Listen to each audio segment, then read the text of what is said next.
birth of a nation. Hebrew kingdom building.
Yeah,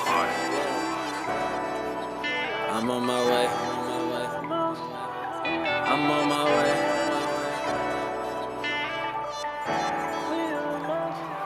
I'm on my way to that place. Keeping them lost, see the game. Stay on the walk, keep your pace. Seeking his face, seeking his face. I'm on the way to that place. Keeping them lost, see the game. Stay on the walk, keep your pace. Seeking his face, seeking his face. We almost there. We almost there. We almost there. Yeah. See, we almost there. We almost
almost there. We almost there.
Oh.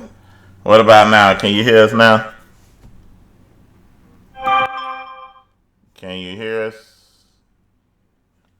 The sound back? Why is that echo? Can they hear?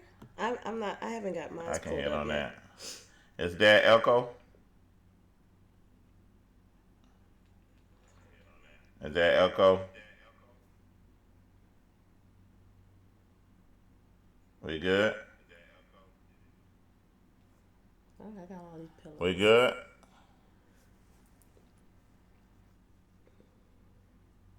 Loud and clear echo. No echo. No echo. Yes, echo. No echo and Probably yes hearing echo. his phone. You're Hold echoing on. because Let me you're make hearing your sure. phone. Let me go in and make sure. Go in there and check that out real quick. Alright, let me take that out of output and put it back on off. Hey, Ayana. I had to make What sure about we're now? looking Y'all at can it. hear us now? Loud and clear, no echo. We Hey, still Sister hear y'all Donna. still hear us good. Well, y'all missed it. The sound was off, but what I was telling y'all, this woman took three songs to get ready. I'm trying to go and get this thing started.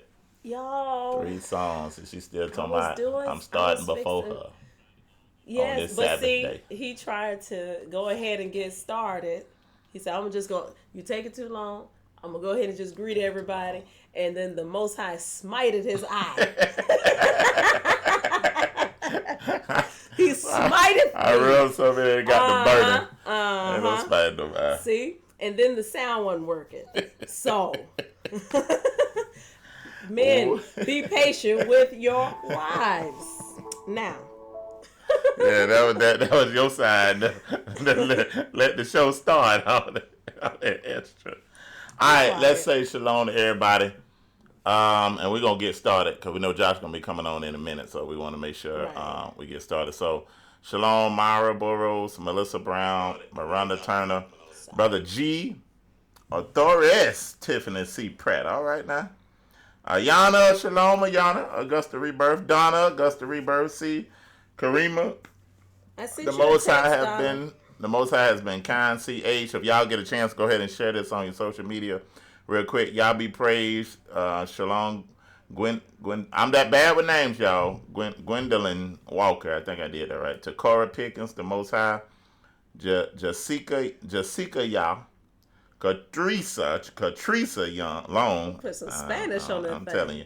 Naomi Dobbins. Neek Lachey. Devon, Brother Devon, call shalom, brother. Shalom. Teresa Renee, shalom. Sister Tressa. Tressa, I said, oh, my bad, I named you Teresa. Afro Biker, Shundell Small, Hadassah Yah, James Evan T, Trust Yah, Terry, Yehuda, Change Woman, shalom, sis. Michael Brown, shalom. Angela DP, Shalom, y'all. David P.S. Sabbath 16. Sabbath 16. His CD will be out real soon. Probably beginning of October. Hear the trumpets blow. Hear them trumpets blow. Deny Yahoo, Yashraal, Shalom, and Bafdinya. P. Badeya. P. Yahuwah's child. Mahim Yah. Sister Sheila, Shalom. James Jones, Shalom. Katressa. Let me see. I think I got all them. Kim, Washington, Shalom. Blessed, Takora. Curtis, Shalom, brother. Learning, Shalom, Shalom. Big E, old Deke. We got Deke on. Oh, Shalom, Deke. Deke. I said hello. Eric, Did you really? get this one? The Most High has been kind. Yeah, the Most High has been kind. Yeah. Yes, He has. Women of the world win. Shalom, Shalom. mother. We love you. How you doing? In Anderson, around the corner. And Anderson, right down the street, Mother Malaka. Jessica. Yeah, I think I said that. Mother, I'm doing my best. I didn't want to. She knows that. I'm doing my best. James Evans. Navram. Sister Taniqua Williams. Sister Taniqua, I'm going to get with you. I know you sent me some emails about the survival planning and different things like that. Mm-hmm. Excellent job. I'm gonna get back with you. I just been busy. I ain't been able to answer your email, but I'm gonna get with you soon. I'm gonna try to get with you this week. I'll do my best to remind you if I can remember. Please do. I'll try. Malak Berniki. I did the best. JL Deandra. Burn. That's on. It's over with, baby. We can scroll on up. Benaya. Shalom, Big Aunt. Benaya. Shalom. Angela. Marita. His set apart child. Shamaria. Elder Divine Devin. We're going to see you down there. Young Terrell playing that guitar in a little bit. Awesome. Denise Coleman. Shalom, sis, from Shalom. Carolina. And Debbie. Shalom, Mother Debbie. Can't wait for the feast. I feel the same way. All right, family, we just wanted to get on here and go ahead and do a morning edification with marriage. It's actually our anniversary weekend, so we will not be at the Shabbat this weekend. We got Brother Malachi coming to Augusta, going to hold it down for me. So we are going to be celebrating all weekend, our anniversary. We got 13 years, y'all. 13 years of marriage, successful marriage in the Most High. Y'all got 4 beautiful children out of that marriage, and the Most High just been enriching us even more as we learn and develop to grow in Him and His righteousness and His way in regards to loving each other. So we're celebrating 13 years of marriage. Hallelujah. Also, we want to apologize. Because we know we said every first Friday and fourth weekend in the month, y'all. We got too much on our plate to try to keep that going. And then I will say Morris, he's been wanting to, make opportunity for us, but y'all, this is just not my thing. This is not my thing. And then I had a lot of things going on with my family. Thank you all for everyone who's been praying for my dad. He's coming. It's slow, but haven't lost faith. And I've been, doing a lot with family and helping in that arena. And, of course, holding the home front down as well. So I'm grateful to my husband who's so patient. That when he says, "Come on, let's go ahead and knock that video out. Let's go ahead and go and do this," and I'm like, So that's the thing. It's just got a lot going on as far as these last few months, man. Traveling, getting things done. It seemed like it been on every first weekend, and then you got the family, you got the children, you got the assembly, and then we started homeschooling my son. And a daughter doing today, so that's a whole nother animal that we attack. And he's been doing good. Been doing well. Yeah, doing well with it. So we're gonna just try to pop on when we can, and maybe do pre-recorded videos if we do get the schedule clear enough to at least do every first Friday. Yes. We definitely can't do it 2 times a month, but at least if we do every first Friday, we're gonna try to work it out. But until then, we'll just do it like this and be spontaneous. Yes. We'll put it on there, and we'll try to make sure we do once a month. Thank you for your patience. Yeah, appreciate your patience. The Most High, He gonna keep you in the meantime. But Yes, we just gonna pray. We do pray for you in the meantime. Prayer be the another thing that's gonna help you sustain what you're trying to get in your marriage. But again, we're gonna give you some essentials that we have learned and developed over the years through the scriptures, through being together, we're watching. Our parents, watching my father. Like I say, he's 30 some years of counseling. He's been married, I think, about 44 or 45 years. So we just give you, again, we're not saying that everything that we say can help you, but you can take some of the principles or some of the things, just like we can take some of the principles that you guys give and you apply them to what best works with your marriage. All marriages ain't the same. What might have worked for me and my wife might not work for you, but the principle stays the same. When you work the word, it'll work for you. Yes. So I add something to that? Go ahead. I was going to add about his father, because we both respect and love him so much for what he gave us as far as teaching us how to be married Yah's way. And when it comes to that, I just think of, because his father did not come from a home. Were they married?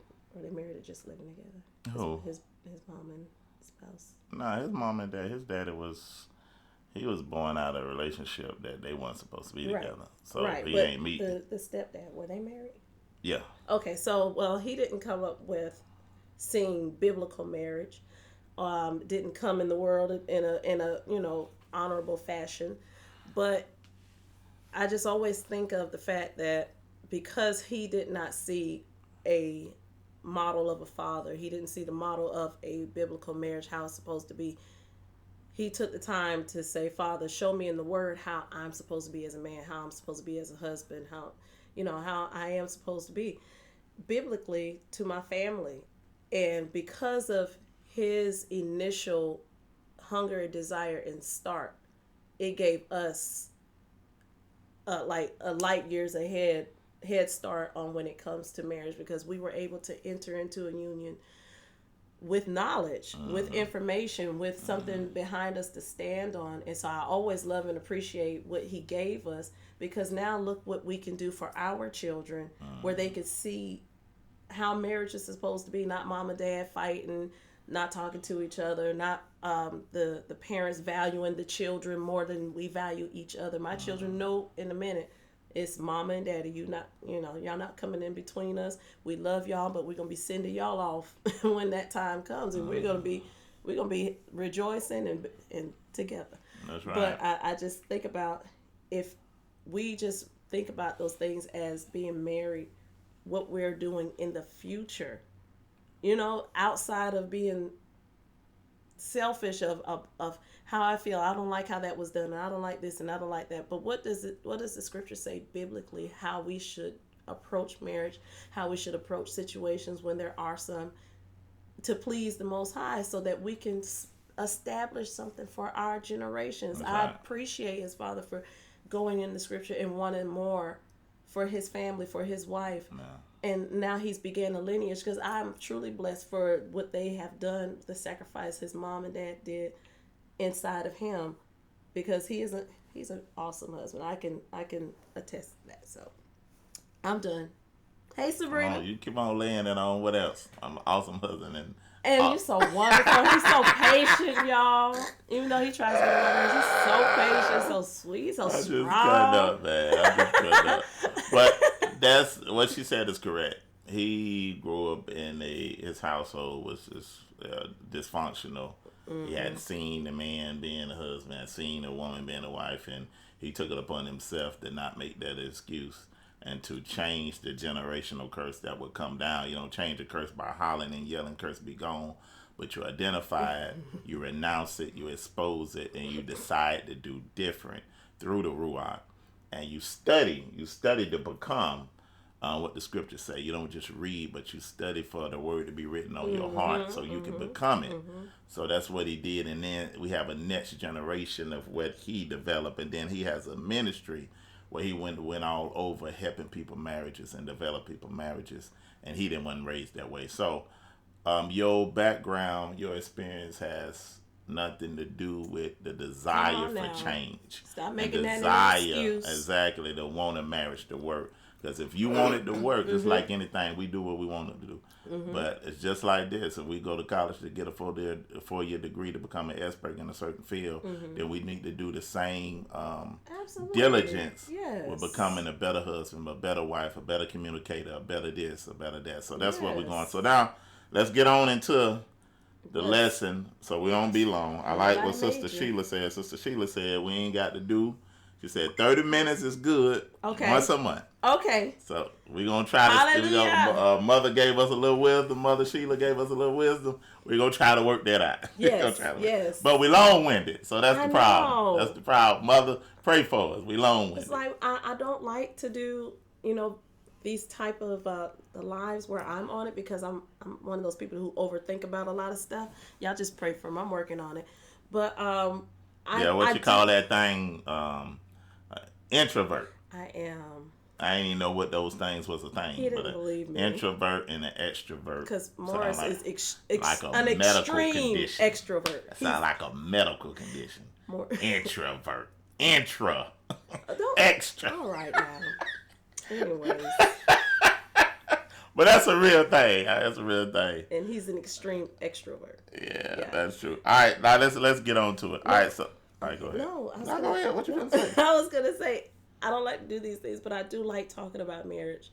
I do like seeing us as a whole want this as a goal. So we're gonna take that 30-minute advice, but do know sometimes when we do start talking about marriage, we love it. We love the topic. We love how the Most High has created as the first institution. Exactly. So and what she's saying also too, don't take her wrong in the sense of saying she don't like to give advice and wisdom. But she's a private person. Yes. She don't like getting in front of people or getting in front of a screen. All this is new to her. Exactly. Me, this is what I do. Cause see, I'm an overthinker. See, I'm looking at the piano right here that's in the corner right there, and I want to move it. Ain't nothing wrong with that. But tell her to leave the piano alone. I want to rearrange the piano around. It's all right. That's just me, but I'm. All right, let's go on into the lesson because Mother said 30 minutes. All right. Listen to Mother. Mother said 30 minutes. We're finna go over anyway. Thank you, Sabrina. Tell them.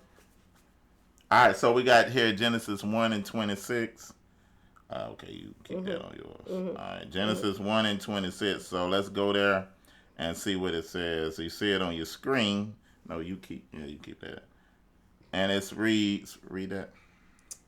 Genesis chapter 1 verse 26. Or Bereshit. And then we're gonna read it in the old type way. Then Yah said, "Let us make man in our image, after our likeness." So Yah created man in his own image. In the image of Yah, he created him. Male and female, he created them. So what is that? We're going to show you the image of the creation of what was on the Most High mind when he was speaking of creating them. So let's go there real quick. All right.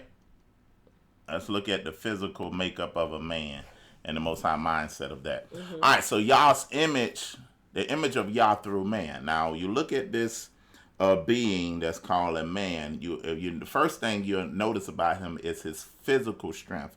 His physical outward strength. You begin to see he's muscular. The way his body is made as a protector. He have things about him that structure him as a leader. So the first two things that you notice about man is his physical strength, that he's a protector, and he has been given the physicality to be a provider. So everything about him physically is to protect and also to provide. Yes. So a man should not be just dependent on a woman to provide when the Most High have given him everything he needs to be a provider and a protector. He also, if you look at the voice of a man, it's not passive, it's not feminine, but he gave him a voice of authority. So a man's voice has been given to him that let you know that he's a protector. He's also a leader because he has been given a voice of authority, letting you know that he has been established as a king to decree a thing and make it be established. So he sets the order in the house. He sets the decrees in the house. He's the lead the house, right? So he's been given a voice of authority, and all these things are are predicated on providing him the right things to be a leader. So we look at his image physically, and we're going to go into spiritually also too, that he has been created to be a leader. He also is the one that has the seed inside of him. Yes. So he has the seed for procreation. So all things come from him. He's the initiator of life. He's the initiator that brings forth life, and he's the initiator spiritually also too. So that's the physical, and he has been given the role of the head of the household. So looking at this image of him, he has outward strength that makes him a protector and a provider. He has been given a voice of authority that makes him a king. He decrees things, and how he also protects things also with his voice. And he carried the seed for procreation. Now we're going to get into the spiritual of what that means in a minute. And also he has been given the role of the head of household, not to dictate. Let me get in the camera here. Not to dictate, not to be a terrorism, not to abuse that woman. Or he haven't been given that voice of authority to holler at the woman, to demean her, to scream at her, to make her do anything. You haven't been given that role of that, but the Most High have given, and we'll see what that voice of authority is for. Okay, it's for providing, it's for protection, but it's also for other things, to be the spiritual strong man of that house, to ward out the enemies naturally and also spiritually, to make decrees in the home and establish things in the home, and protect the seed, which is the generations that's within that man, which is to be nurtured by the wife. So we look at those things. Let's look at the image of the woman. Oh, that's my That's my I thought you were going to read it, and I kind of ad-lib with you. All right, the image of Yah through woman, nurturer. We have inner strength, a meekness, a voice of comfort, an incubator of creative seed. From the producer, we complete what they produce, and we guide. So when we go back to a nurturer, we naturally, most of us naturally have that nurturer inside of us that wants to take care of the little ones, or if we see something, that someone in need, well, we want to help as much as we can. And that's why most of us, sometimes we wear ourselves out because we're overdoing it, trying to nurture. But that's just our nature, and we have to ask the Most High to give us a balance to know what we need to take on and nurture, and what we need to slow down on, and maybe that's just the Most High doing something for that person. But we're naturally nurturers. A lot of times if you find somebody who's not nurturing, it's really kind of not natural as a woman, and usually they've kind of probably came up in a environment where they've suffered some traumas, and they weren't shown nurture, they weren't nurtured themselves growing up. But if that's you, it can be broken off you, and you can be restored in that, and you can be a natural nurturer to your family, because our children need that. They need to see that, mama will be there to be a comfort. It's just something about that. It's just like the Ruach. It's a comforter, and that is styled as a woman. And so we, as a woman, we are to be nurturing. And then you have to be careful of that, because sometimes people feel like, and I have a relative that I say, don't confuse the fact that the Most High made you to be a nurturer to mean that you got to just take anything, or everything is your project. Sometimes we sit up there and find us looking for a spouse. Well, no, you're not supposed to be looking for a spouse, women, but you're looking for a candidate, or interested in someone, and then you end up getting someone who's like a complete project. I'm like, no, you're not supposed to be doing that. But it's just the nurture inside of you that says, oh, I can help you. Yeah, oh, I can fix help you. you. I can fix you. Oh, I can fix him. No, you cannot. Yeah. Don't mistake the fact that you have a nurturing That's good. inside of your spirit. That means that you just get some old raggedy old puppy and try to nurse him back to life. That's right. No, you got the mange and everything else gone. Okay, I'm finished. Inner strength. Inner strength. That deals with the man has the outward strength, but Right. the woman is strong internally. Right. Go So ahead. you got, we're not I know some women are naturally strong and got like a bodybuilder. Better build. watch that. It's a whole lot of Hush, confusion going on. Yes. But no, we have an inner strength. And I think sometimes when we talk about men being the head, for some reason, women automatically feel diminished or that makes them feel small. No, that's not supposed to make you feel small. It's okay for him to be strong. I'm strong as well. When it comes down to it, women, we have an inner strength where we can hold, we can bear a lot of things that's going on. I'm not talking about no foolishness, but we can bear the brunt of a lot of things spiritually for our families. I think when it comes to certain things, even if let's say our spouse or our husband is spiritually out there in a war, in a battle, we have to, go in his stead. I'm not talking about trespassing. I'm not talking about just knocking him out the way and trying to be the head of the household. But there are some things where we do have to gird up our loins and we have to be strong for our family and ask the Most High to help us on how to be wise for our children, be wise for our household, be wise for our husbands, because not every time there are times that he's not going to be at his pinnacle, right. at his high point. And then the Most High will use me to come in and say, hey, this is what the Most High is showing me, and this is, or he'll use me to pray for him, or see some, or discern certain things. So there's an inner strength, there's a discernment. I believe the Most High gives a woman a specific, I think he really just gives us a specific discernment that is way different than what he does for a man. And there's a inner sense that we just have that we could just feel. And so those are inner the things. sensitivity. Yes. Spiritually. And those are not weaknesses.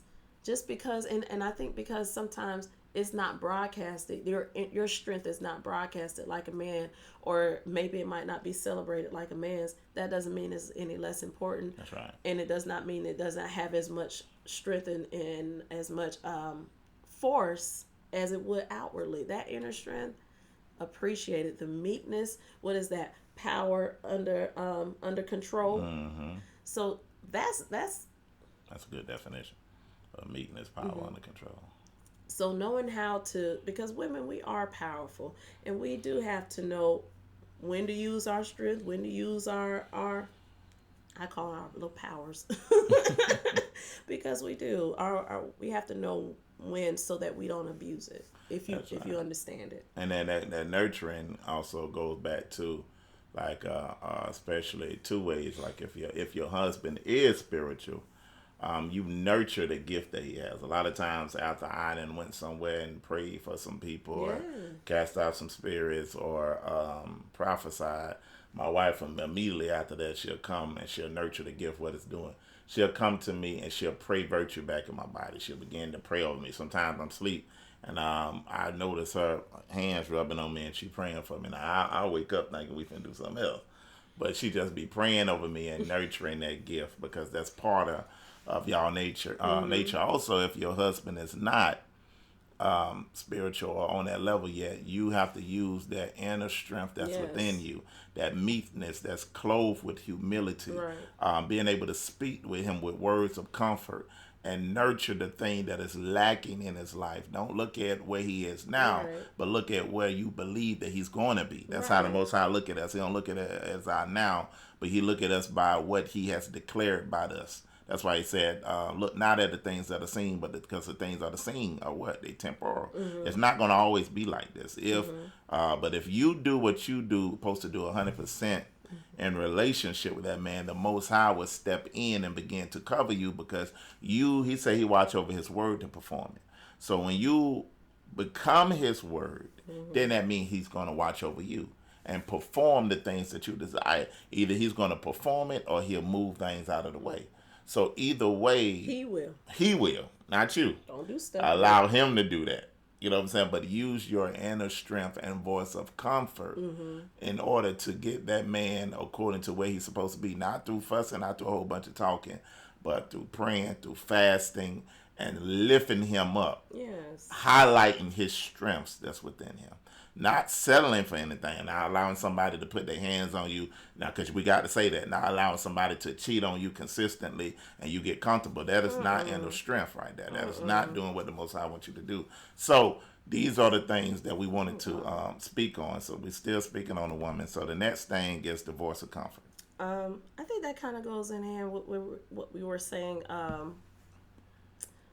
When it comes to the voice of comfort, I think like going back to meekness, having that power, but having it under control, where you are on purpose allowing yourself to be where you can be heard. So if I have the voice of comfort, if I'm coming in, comfort doesn't always mean, oh, little lamb, it's gonna be okay. Even though he might like that petting, he like to feel his beard stroke. But voice of comfort might just be when things are not looking well, where you're not panicking, you're not going crazy, you're not acting like it's not going to be okay, or you're not bringing added stress to whatever stressful situation there is. So a voice of comfort, just like the Ruach is, it's a small, still voice. You have to be in a place where you can be heard. That's right. So a voice of comfort, you don't want to mess up your voice by, no, you need to do that. You need to do that. I told you should have did that. You should have listened to, you should have listened to me. Y'all never listen to me. That's how you get tuned out. Yes. Because, because men, we speech sensitive. Yes. You can't do a whole lot of talking and telling us to do the same thing. Yeah. No. You keep talking and talking and talking, because we'll be looking right at you and be like, and we ain't paying attention to what you said. Right. So, like she was saying, the voice of comfort, especially like when a man had a long day, all kind of pressures and stuff at work, he don't want to come home to troubled water. Yeah. He come home and then the environment at the house is just like, rah, rah, rah, rah. You just time he get in there. Right. Why you looking so crazy? What's wrong with you? Well, Why you ain't do this? You don't know what the children did today. Let me tell you. And then it just get crazy. So it's just like, when a man come home, he be looking for his voice, his wife to soothe him, a voice of comfort. Or if he in a pressured situation, and say if he like leading the assembly, or if he's not, if he's in the assembly, or whatever it is, where he know he can come to his wife and get sound wisdom. Yeah. That she ain't gonna just agree with him because somebody else is upset with him. She be able to be a voice of comfort to him. Like, you know what you said might have been different than what I was thinking, but you're right in what you were saying. And it comforted me, which means it gave me peace. Yes. And you sisters, we need the Ruach for that. We can't just be speaking out of our own gut and our own intellect of what we think, and been watching soap operas all day, and we trying to, or we power. got that in our spirit, and we speaking out of that. That's foolery. When it comes to leading, the Most High is going to have your head, your husband. He's the head of the household. He's going to give him direction. And even if he's not like a leader per se, where a lot of people are, he's a leader. Exactly. Period. All men. That's right. Are leaders, and you need to treat them as such. Let me jump in there. Right. You should never begin to treat your moray better than you treat your leader at the house. That's right. Your husband. He's your first head. He's your first priest. He's your first moray. Anytime you get into where you're training, you have to be careful.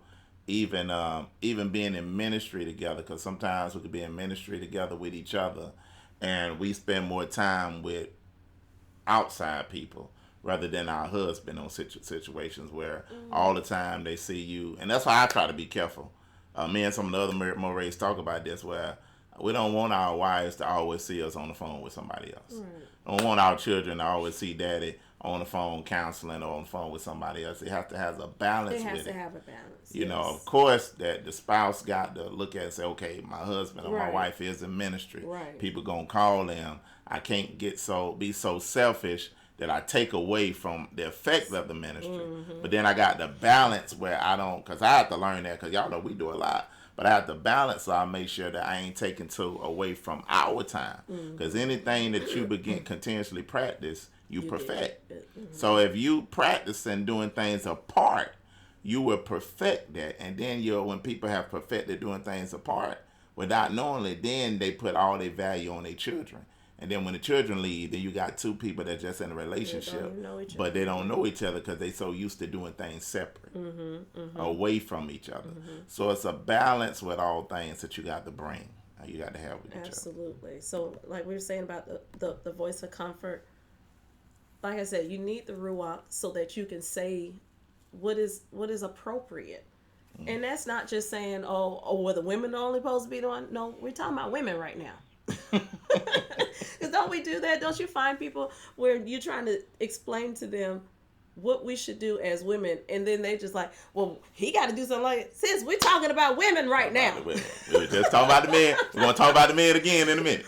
Let's talk about what we're supposed to be doing 100%. Okay, stay focused, because that's a spirit in the world that try to keep your mind to go somewhere else to deflect so you won't do right. That's right. But we are not of the world. We're not like them. Stop it. Get your mind focused on the Most High so that you can receive this word without any distractions. That's a spirit. Okay, anytime you hear things about a man being the head or a man being the leader, or he's a person of authority, and that stirs something up in you, bind it up. Okay, you got to pray about that thing. Say, Father, deliver me, because I don't want to stop your leader. I don't want to stop your man, your glory, because man is the glory of Yah, right? I don't want to stop your glory from giving you glory. I don't want to be the reason that he's not in his position doing what he's supposed to do. So if I'm the voice of comfort, I want to know what the Most High needs his man to hear. Because he's going to probably have some things that he wants specifically to come from me. Why? Because he trusts me. I have built trust with him. And so even though he might have a lot of people, what just happened there? Even though he might have a lot of people that he can trust, like he can go to Moray Josh and a lot of the Morays of Rebirth, Lutch, and things like that. And he can call up and get sound advice. But at the end of the day, I'm him. He's me. That's right. We are complete. That's right. And so he can ultimately trust that I have his best interest. That's right. He can trust that I'm going to hear from the Most High on his behalf. And he can trust, what does it say? That I will do you good and not evil. Evil. Yeah, that was right? Proverbs 31. Proverbs 31. That was the book saying that. That's what the book say. Well, do me so good. I'm going to do him good. So I need the Most High. I need the Ruach to lead me on how to say things. The Most High, the Ruach will tell you a certain pitch to use your voice in, how to say things, how to use your voice when you're delivering such information, certain things. And guess what? You got to take time to let the Most High show you how to do it. So that means you can't sit up there and first thing come in your mind, just say it. You have to take some time to think about how you should even deliver it. Because like he was saying, we're speech sensitive, and it depends on how you deliver it. You have to deliver the mail in a certain way. Our mail person, for some reason, when we order things, she will stuff every living thing inside that mailbox. I don't like the way she delivered the mail. Okay? I don't like that. So it depends. So I'm saying that because it depends on how you deliver things, how people are going to receive it. And so your spouse, you should be willing to go the extra mile to hear from the Most High on how to be a voice of comfort and deliver whatever he has. Because Most High is not going to trust you with anything. He's not going to speak anything to you on your husband's behalf if you're just trying to have one up on him. That's right. Well, Most High told me this, and he said you need to do that. That's right. You think Most High going to use that to elevate your marriage, to bring your marriage to another place, and you're inside having a competition with your spouse so you can look like you're spiritual? Or if he is not in that spiritual place right now, you walking around, I got to keep it prayed up because I'm the only one praying in here. How is that helping? That's right. You know, we have to, that's where we talked about that meekness, power under control. Because yes, you have the power to say those things. You can be keep on. You can be where you can say how you feel, or you can have an attitude and stuff like that. but that's not meekness, and it's surely not helpful. If it pleases your flesh, but it sure does not please the Most High.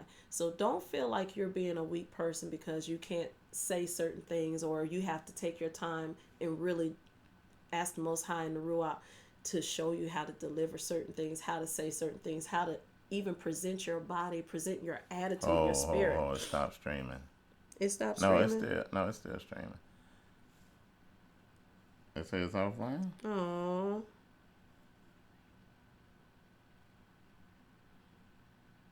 Is it still offline? Are we back or no? Y'all let us know because we're having an issue on this end too. It still should be going. Is it still going? Y'all let us know. So just a little buffer and the audio still playing, so put on your listening ears. Okay. Okay, so great. y'all can hear the audio, just the video going in and out. Man, that's crazy. That's YouTube, man. It's constantly buffering. See, we should have did the Periscope. I keep forgetting about Periscope. We can still do Periscope. We'll stay on. You stay there with them. Y'all let us know. Can you still hear us? And maybe, I don't know if the video's catching Let's up. say the buffering stop. Okay. All right. So when y'all see the replay, it'll play back right. Yeah. So. All right. So it must be still going. What I was saying is, as far as a lot of times we are already, when we hear teachings like this, or when we hear that a woman should be meek and a woman, should have a quiet spirit and stuff like that. I'm not y'all, even though I might have a private personality, I'm not quiet. I don't walk around Morris like, excuse me, can I talk to you? Is it my turn to talk now? No, that's not what that means. And we have to unplug and disconnect from that type of mindset that says automatically on a defense when we're talking about a woman's role. Like, even when you say a woman's place or a woman's role, we're like, danger, automatically just like firing off in our brain. We're not hearing anything after that. No, but we're talking about if you know and trust the book, the Torah, what the Most High gave to us, the Bible. We're talking about what it says. Sometimes my husband, he'll, if I say something or we're just jiving on each other, he said, oh, okay, you believe man wrote that book, huh? Ain't gonna do it. But anyway, we can't look at it like those words aren't life. And the Most High would not do anything to diminish us, to put us in a place of just we're second place or we're just beneath our spouse's shoes. No, if you feel like that in your marriage, pray, because that's not how it's supposed to be. It should not be. A husband should not be using this scripture. But anyway, I'm staying on topic. Keep talking. I'm gonna stay on topic. The voice of comfort. All right, let's go to the next voice one. of comfort is a beautiful thing, and you do not want to lose. If you have a voice of comfort, you'll gain your husband's ear. You don't want to do anything to lose your husband's ear. So you have to know that what I'm saying right now, I'm sowing a seed for his ear in the future. So I'm not going to be selfish and always just try to put my words in. I want the Most High to direct me so that when I give what the Most High has said and it comes to fruition, it comes to pass, and he sees, man, what you said, the Most High told you that because it happened just like that. Or when I followed your advice, when I took your wisdom, it worked out. Okay, so now I have sown a seed to gain his ear for future conversations where he knows and trusts that when I come to my wife, I know that she is going to the Most High on my behalf. She's not trying to be selfish. She's not trying to just get her way, seeking her own way, right? Like the scripture says about what love does. It does not seek its own way. That's the voice of comfort, because I'm bringing comfort to the situation through the Ruach, whatever it may be. Bringing comfort to his spirit. Are you still working? Yeah, you keep going. The next thing is incubator. Okay, incubator. Well, let me say this. Okay. For those that just jumped on, we doing this a marriage teaching is basically looking through Genesis and finding the Hebraic keys for marriage. So looking through Bereshit or Genesis and finding the Hebraic keys for marriage. Mm-hmm. All right, go ahead. Now we was talking about the image of the man and we talking about the image of the woman. That's what we on right now. A wife's role. Thank you. Role. Go ahead. A wife's role. Go ahead. But as a woman, we are still, he does have that for us, unless he calls you to be a eunuch. But anyhow, incubator or of creative seed, the producer and completer. So, like he said earlier, the husband carries the seed, and naturally, for those who have been, naturally, what is supposed to happen? A husband goes into the wife and produce a child, puts the seed in the woman, in her womb, and they produce a child. On the spiritual side, there are different visions. There are things that the Most High will give your husband, different ideas, even if it's concerning a financial decision or concerning the direction of, hey, in 2 years, let's go ahead and try to plan toward moving or something like that. Hold on. I want to let everybody know we just pulled Periscope up, so it might be better on Periscope. Those that want it, that's hooked us with our Periscope. You won't be able to see the images and stuff on the screen. Or maybe I can turn it so you can see it. But it'll be recorded on YouTube and recorded on here, so you'll be able to still hear. The video and everything might be better on Periscope, so everybody, y'all jump on Periscope if it's better. But go ahead, baby. So on Periscope, you won't be able to see the slides unless he turns it around. And appreciate you all being here. Shabbat shalom. I'm gonna try my best not to keep being long-winded, because I am long-winded, y'all. I'm working on it. Anyhow, we were talking about a woman, not a woman, I'll say a wife, so we can be specific. A wife to her husband. We are incubators. He gives us a seed. Naturally, we were saying naturally, he has a seed that he places in the womb of a woman, and she produces a baby. It continue on the legacy that came from his seed. And so we know that naturally, we know that scientifically.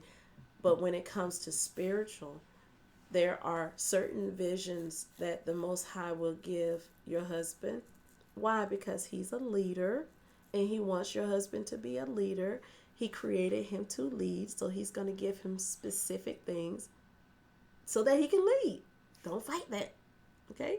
You can be wives, we're leaders too, in our own lane, okay? Hello, chocolate people. I like that. I'm a teacher, and I call all my little children chocolates. Anyway, but we have our own lane to lead. You can't look at things that says, oh, well, only he can be the head of the household. Only he can be the...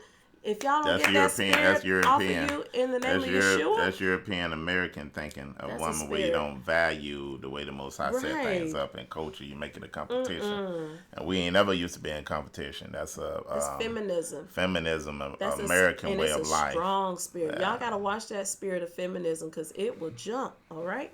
So anyhow, when it comes to certain vision, even if it's as small as we were saying, it doesn't matter what it is. He'll give the Most High will give the husband a direction that he wants to go in. If it's something for your home, well, I want to make this purchase for us. I want to do this, or the Most High is leading me. And so that's another thing, just saying, we are really dependent on the fact that if you say that you are a man of Yah, we're dependent on you to be seeking him. Mm-hmm. Okay, right? Mm-hmm. We're dependent on you to be seeking him and to have an accurate ear for the Most High. How can you do that? You have to be living something. You have to be sowing and investing into your spirit so that we can, Yeah, so that's right, because it's our wives should see us as husband as we be the leader, and she don't never see us praying. Mm-hmm. She don't never see us in the scripture. You have to look there too. Yeah, she don't see us. She don't see us studying. Don't see us praying. Your wife ought to come home sometimes, or wake up sometimes and see you in prayer. Right. Wake up, see you in those scriptures. Well, see you studying, see you fasting, because all of that shows her that you're conforming into the image of the Most High that He originally intended you to be. So it's important for us to do that, because that's why some spouses ain't quick to come over here, because they've seen the husbands jump to so many things and never stay consistent with anything. And you trying to snatch her into something, but she looking at the totality of your life, that you ain't been consistent with decisions that you said you make. It ain't enough to just to make a decision as a head. But decision making ain't as important as decision management. All right, Manage now. the last decision as the head that you said that the family is going into. Because if you jump from decision to decision and you don't ever finish nothing, then you lose your wife comfort and security of your word that you gave that you say the Most High gave to you. So she ought to be able to respect the word that the Most High giving you. She ought to be able to take you at your word. Right. So just as you don't just be the head of the house just by being the head of the house. You have to qualify as to, like the scriptures say, that a man should be doing in order to be the head, how to run a house. You know what I'm saying? So that's being careful, even being careful how you hear with both of you with communication. That's right. Seeking to understand your spouse before you be understood. I ain't trying to just I'm not trying to just when you having a discussion, right? Y'all having a discussion and y'all talking.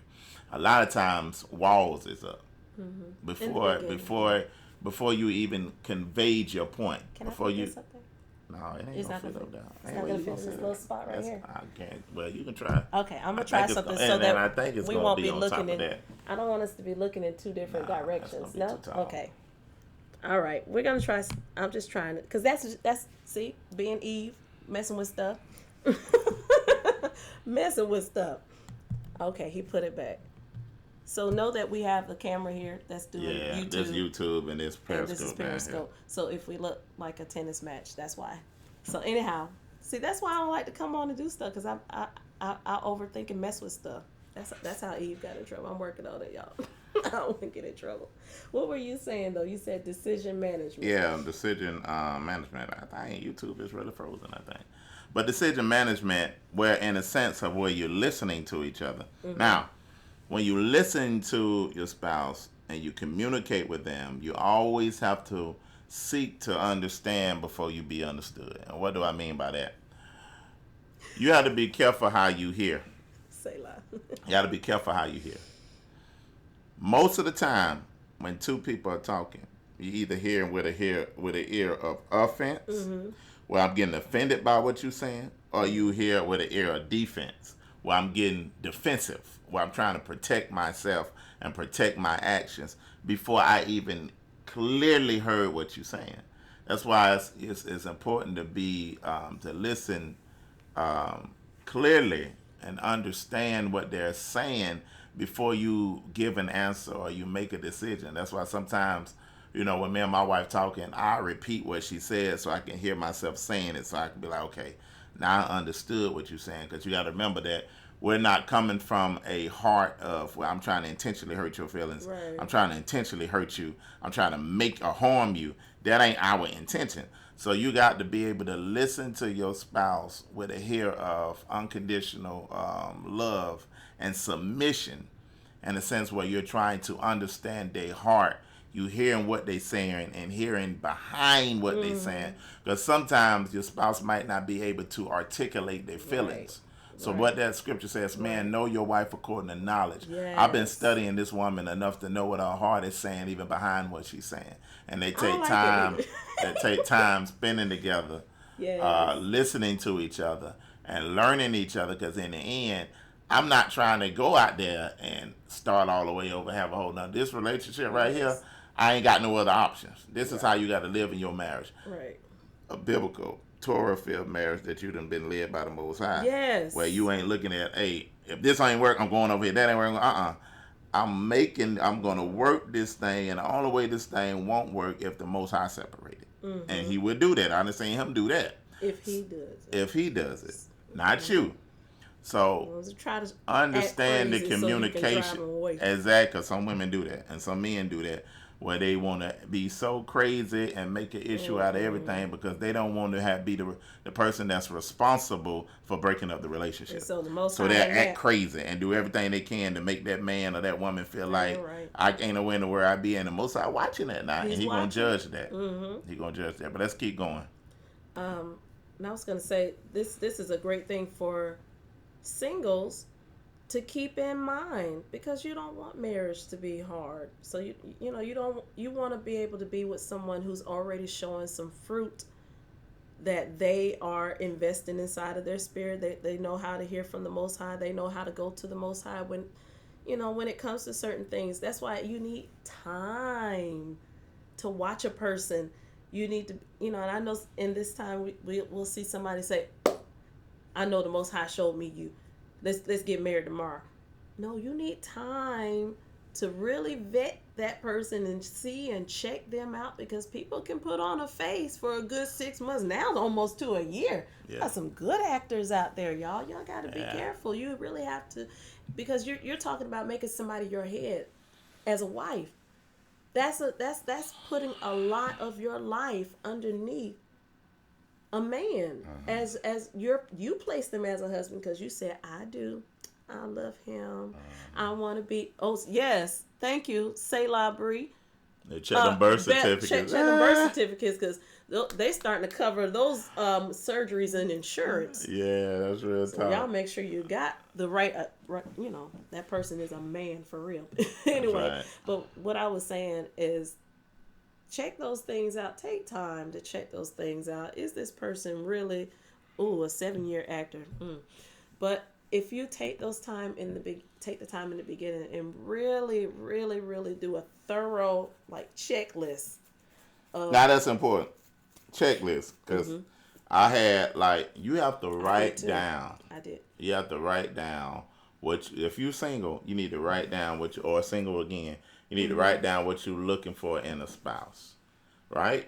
According to scripture now, what you're looking for in a spouse. And then because a lot of that is going to help you. If they ain't qualifying to none of that, you can see you lowering your standards. I'm wasting my time just spending time with these persons. You're a nurturer. Don't try to fix folk. That's just what God made you. And you don't want to get into a thing of where you lowering your standards. And because the Most High, you pray and ask the Most High to give you a list.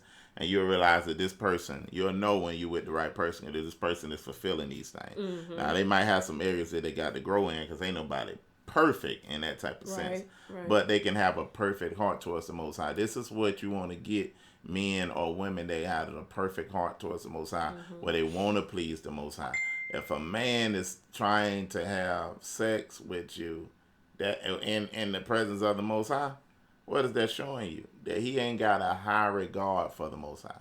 Right. He don't. If y'all first talking, his first conversation, he's talking about sex, and then he's saying it's okay to do all that, y'all, you have to watch that. Now, it's different, if a person have a struggle, you struggling, y'all done have some struggles, that's a different thing where you're trying to work that out where you ain't justifying it. But all these things you want to take in consideration, y'all. So let's keep moving. If you do that, you won't have problem following your husband. That's right. You won't have an issue saying that that's your head. That's right. And I'm submitted. You can say submission and be all right. Because submission, our old mother told us this. I think it was my mama. Was it my mama? Mother Ballard. Our old mother told us this before. She said submission is coming under the mission of your husband. Yes. Coming under the mission. Understand what this vision is and direction, and begin to nurture that, because the man has the seed, but the woman produces the seed and brings forth fruit. So this is why when a man gets a vision and direction and he in good relationship with his wife can take it and make that thing multiply. Yes. Because she's a incubator. Wait, the man is initiator, but the woman is an incubator where she takes these things and she produces fruit from her. That's why you have to be careful about what you're doing and what you put into her, because she is earth, she is a seed, and the seeds that you put in her, whether good or bad. If you put negative seeds, you're going to get fruit produced from that. Right. If you put positive seeds in her, you're going to get positive fruit out of her. Exactly. Now, let me say this. Okay. Some of y'all sisters All right. is giving these men fruits from other men.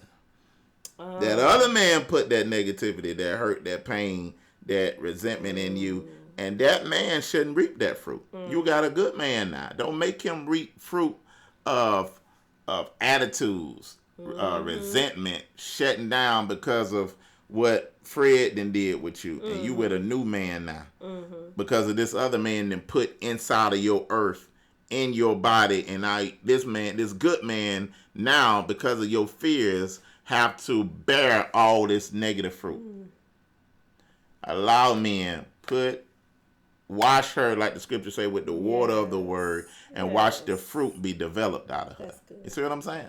Yes. So let's keep going on. The men, let me see if I can turn this around. Say about the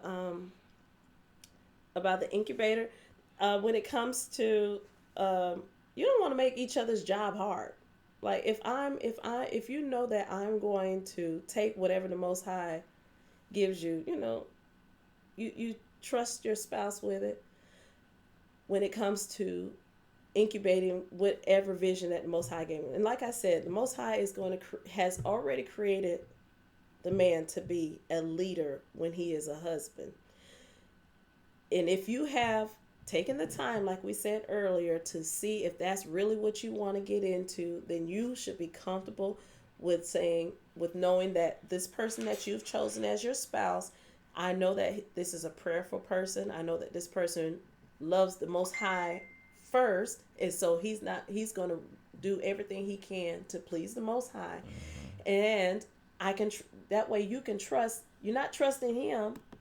I'm trusting his relationship toward the Most High. That gives me a lot of comfort. That gives me a lot of security, because I know that he is serious about his relationship with the Most High. That's what you got. He's serious about his performance of the word of Yah.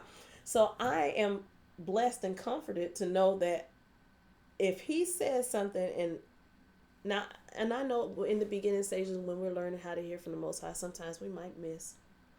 And it's like, okay, maybe that wasn't it. And then you can't be like, see, I can't trust you.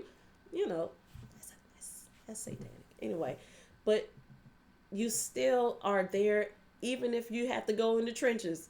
We're going to be in the trenches together. If, like I've used to hear his mom say, well, if we going in the ditch, we going in there together. You have to be there to take whatever the Most High gives him. If it's as simple as we're going to do this next year as a vacation, I want you to start setting this money aside in this little thing and not touch it. Okay, that's a vision. He gave some directions, gave you an assignment, and so now you why are you holding right there instead of over there? Wait a minute, this ain't controlling that.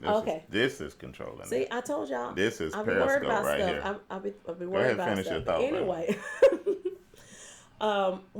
that's a small vision, but it's a start. Everything is gearing toward building your faith in a certain area. So the Most High will have us start out with something, and he's trying to build our faith to get us to a bigger place. And so, for example, like we were saying, he might say, well, I want you to start setting money aside for this certain is thing. Israelites for that question. Go ahead, I'm sorry. I want you to set aside this amount of money for the family because I want us to do something with it in the month of June. Okay, so now it's your duty as the wife to take that vision that he gave, that word, and then you're going to now incubate it. That means you're going to internalize it. You're going to make sure it comes to pass, because you're not just obeying what he said, you're obeying the Most High, because you said that you were going to submit to him in what? What does it say? All things, right? That was scripture. But it won't be hard because you've development. already chose someone to be over you that's going to do that well. Anyway, so what I was saying as far as, so you'll take that and you'll have an idea and you'll say, okay, well, I'm going to get an envelope, or I'm going to take this much amount. I'm going to, you get the calculator, like, because he's done that with me, and I'll get the calculator. Okay, I got 6 months to save this much money. Let me divide that by the weeks and let me set aside this much a week. You're taking the vision and you're incubating it. You're coming up with the plan, the ideas on how to make sure that it comes to fruition, and you're instilling the discipline. And when it comes to the children, you're giving them the discipline to say, this is how we're going to do this so that we can meet the plan that Daddy has made for us. That's right. And then let's go to the next point. Okay. The next point. Okay. Let's go to the next point, which is guides. The man lead the house, and we're still talking about the image of the woman, but the woman guides the house. Mm-hmm. So go ahead, you finish up. So, like I was saying, there are certain times where my husband will come out of prayer and he'll say, well, the Most High is showing me this immediately, because that's how, and I don't know, is it just my brain? But when we hear something, our brain is just, the tabs are open. Just like we're on the internet, 300 tabs have just opened, and we are working on it.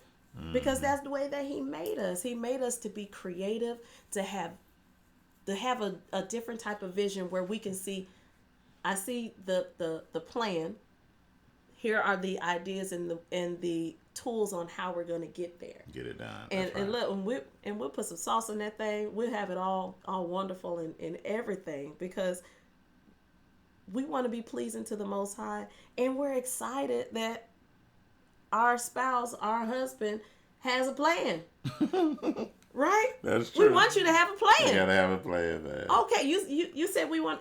Okay, in 5 years, you said we want to purchase some land and we want to do this. Okay, and we're gonna need this.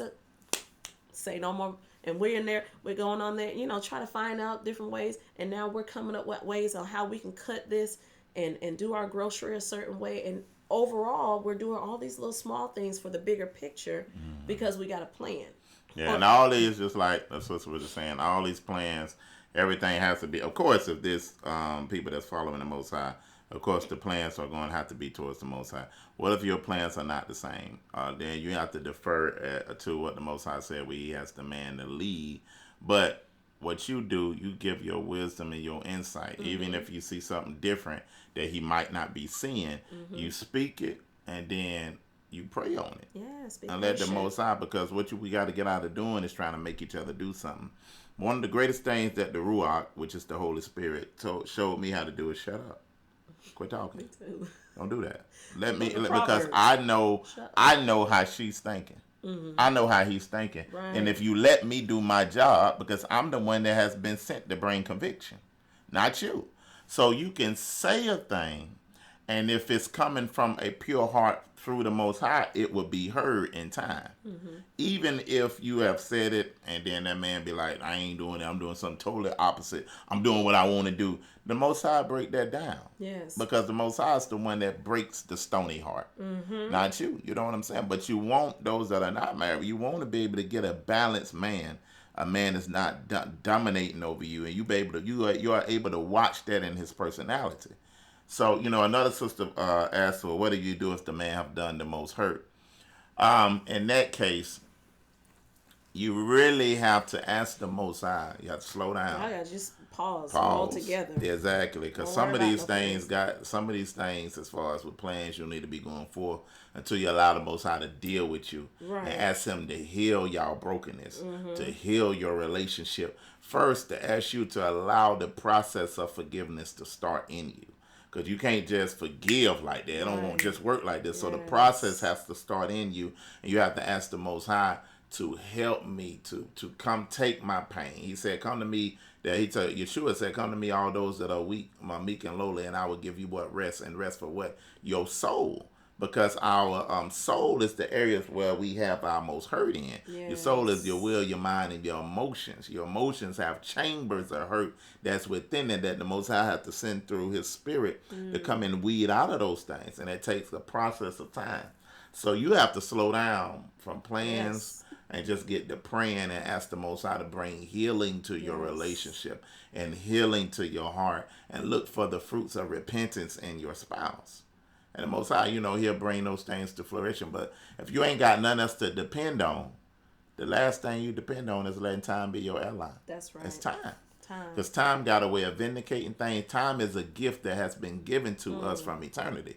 The Most High dwells in eternity, Yes, but He you don't gave need us the time. gift of time in Yes. order to experience not being hurt all at once and be able to grow from hurt. It's been 2 years since that happened to me. 5 years, 10 years. Now I done developed where that don't affect me no more. That ain't part of my personality, no. Because what the gift of time has revealed things, have healed things, have cleansed things, and now I can move forward from it.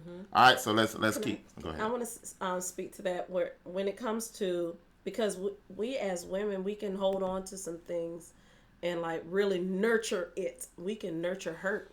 We can nurture that's good. things like, those things that have happened to us, and it can kind of become like a little security blanket too. Like, Wow.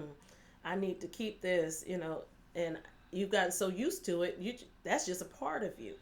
But if you recognize that thing and you know that that's hurt, the Most High can come in and cleanse it. Well, you start by, like he was saying, or as far as first start off and just forgive. And you just got to keep saying it till you see it. And you just got to keep saying it till you see it. Get all the scriptures that you can find, because we need the word. It says, write the vision and make it plain. Well, what does the word say about it? Because it already said, the word that has come forth out of my mouth, it will not return unto me void. It will go and do what it was sent to do. It will produce the fruit. So if the word said that we can have forgiveness, if the word said that we can be free from the bondage and the yokes and the burdens, the bonds of unforgiveness, of hurt, of resentment, of bitterness, because wives deal with that too, being bitter and resentful against their spouse, you can be freed from those things. Why? You have to have a tenacity that if I stay like this, I leave the door open for Hasatan to come in and use me. That's right. If I stay like this, no matter what happened with my spouse, if I stay like this, I'm out of the will of the Most High. If I stay like this, my prayer and my worship will not go up to the Father as a sweet savor. It'll be a stink, because He does not want that. He understands. He knows that you've been hurt. But if you are not making the effort to say, Father, please let me find a way to start somewhere where I can get some deliverance. I need to be set free. That's what these fasts are for, so that we can break it and be set free. And sometimes you're going to fast and it's just brought back up. That's real.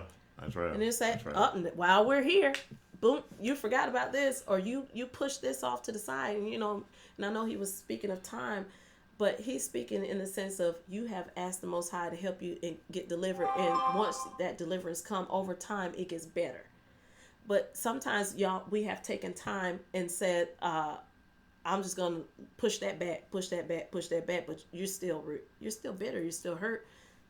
And when that thing comes up again, or you see somebody, or you see that person that hurt you, or you're still in the same dwelling with the person that hurt you, it's not going to go away. It's going to be ever present.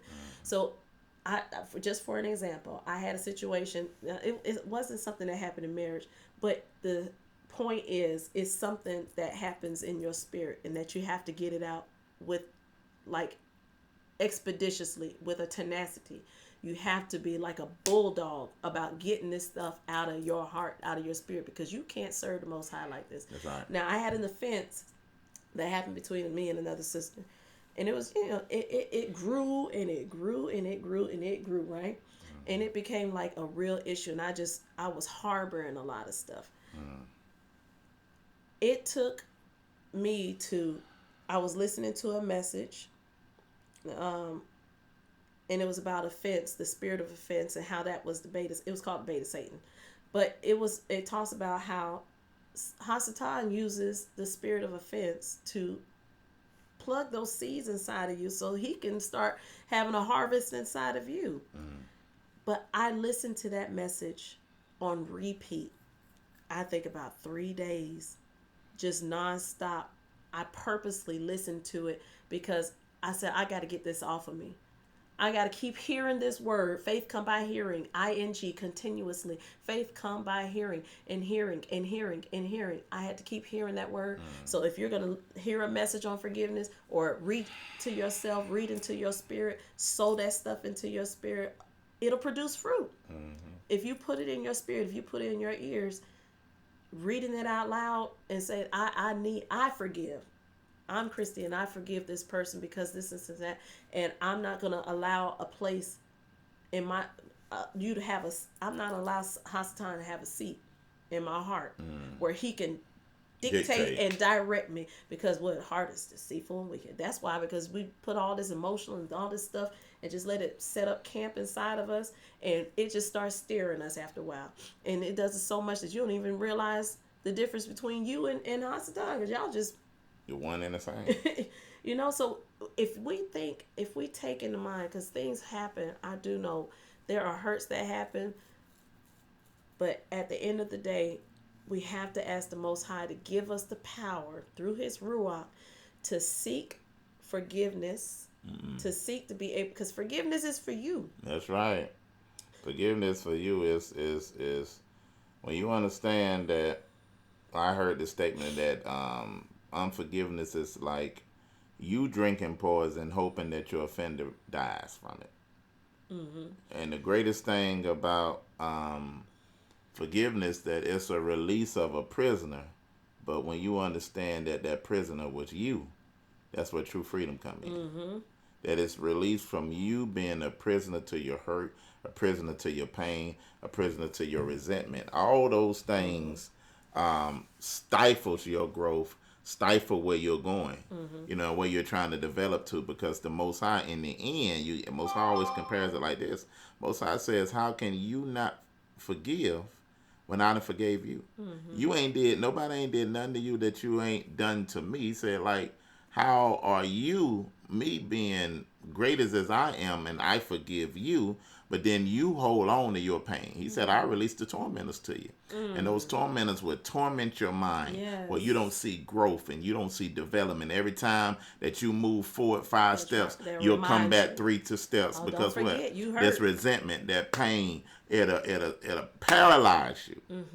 And the Most High be the one that sent that, because He said, you got the audacity to not forgive somebody for an offense with all the things you have done to me, and I still woke you up.